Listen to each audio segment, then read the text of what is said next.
जाँदा जाँदै एउटा मात्र विषय राखेर बिदा हुन्छु। हुन त यो कर बाहेकका प्रस्तावहरू उप छलफल भइरहेको छ।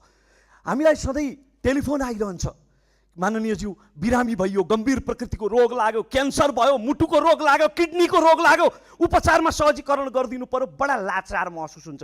त्यसकारण म अर्थमन्त्रीज्यूको गम्भीर ध्यान आकर्षण गराउन चाहन्छु। स्वास्थ्य बिमाको सीमा बढाउने कुरा असाध्यै सन्तोषजनक छ, तर एउटा स्वास्थ्य उपचार कोषको स्थापना गरियोस् जसले निम्न वर्ग र निम्न मध्यम वर्गका लागि 5 लाखभन्दा बढीको उपचार निःशुल्क गर्ने व्यवस्था मिलाओस्। अब तपाईँ सोध्नुहुन्छ पैसा त छैन त कहाँबाट ल्याउनु त याङ्गिम होप्पे।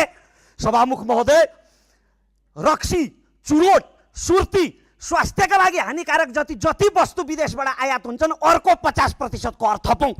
चुरोट महँगो हुँदा कसको अधिकार हननुहुन्छ? रक्सी महँगो भयो भनेर को आन्दोलनमा आउँछ? उल्टै आमा दिदी बहिनी खुसी हुन्छन्, हामीलाई आशीर्वाद दिन्छन्।